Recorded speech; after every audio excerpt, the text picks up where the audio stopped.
This is a breastplate. This was for my Vaporeon cosplay that I did.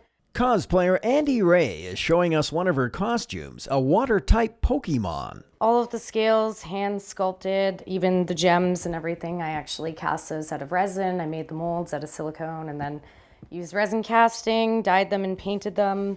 Everything is airbrushed. The substitute elementary teacher started her fondness for cosplay with a love for dressing up for Halloween. 3 years ago, she went to a cosplay event in Calgary and was hooked.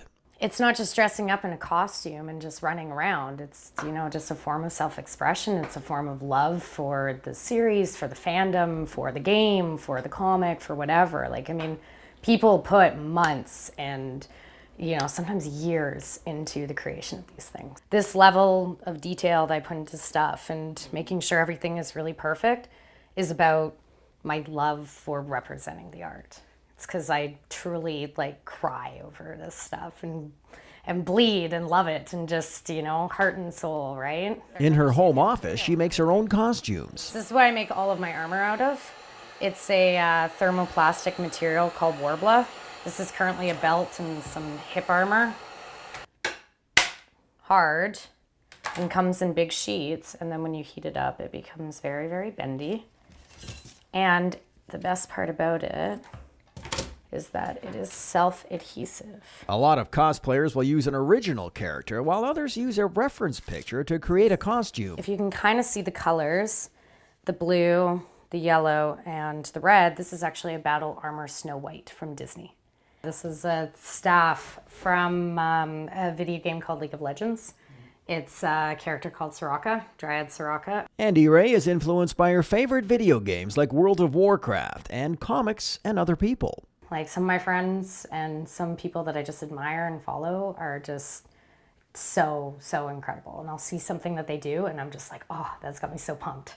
Her pictures have been featured on Cosmo.com and Playboy, now moving away from nudes. Twice she was on their cosplay highlights on Instagram. I, got put on Playboy for putting clothes on. So, that's not something that happens very often. So that was awesome. That's an example of how cosplay is taking off, and fan conventions highlight this growing trend. Historically popular in Japan, the hobby has been on the move thanks to video games and TV shows, which are putting the cool factor into being a nerd. The whole idea of, nerd culture and video game culture and even things like anime and stuff has become so mainstream. Things like, obviously, The Big Bang Theory and whatever, and shows like that have really helped to perpetuate, the coolness and the uniqueness of this stuff out there has really helped shed light on this community. Andy Ray has nearly 62,000 followers on Facebook, and her Instagram is a hit too with 44,000. Her boyfriend takes most of the pictures, and her favorite one is a paladin from World of Warcraft, shot in her old apartment kitchen. It just shows what you can do in Kelowna, that you don't need to be in LA, and you don't need to be in some big fancy studio, and you don't need to, have all of those things. That you can just be in your kitchen at home and put in your cosplay and make something really, really beautiful. How far she goes with this is unknown, but she's already traveled as far away as Guadalajara, Mexico to attend cosplay events.